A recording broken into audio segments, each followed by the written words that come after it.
When we do fertility treatment, if we're stimulating the ovaries and the woman is conceiving naturally, so we're using ovulation induction or perhaps stimulated IUI, and if more than one egg is being released, then there's an increased risk of twins and triplets. If we're doing IVF, then the chance of multiple birth comes very much down to how many embryos we decide to put back.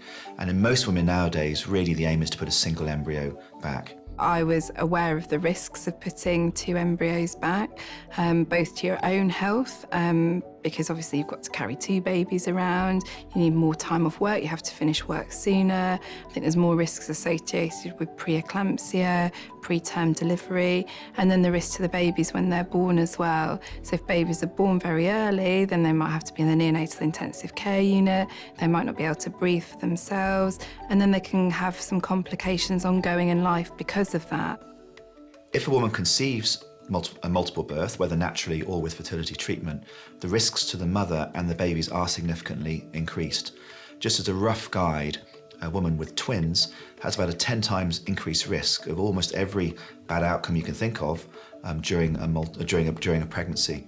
And so we try to minimize the risks and we try to maximize the chance of people having a healthy baby by having one baby at a time.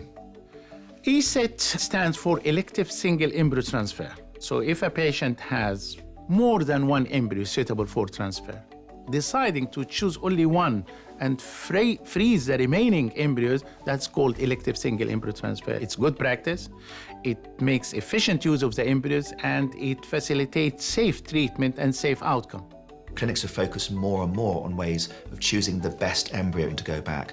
And by doing that, you can really prevent there being a drop-off in the overall success rate. And in fact, by doing ESET and by avoiding multiple birth, you probably overall increase the chance of the patient having a healthy live birth.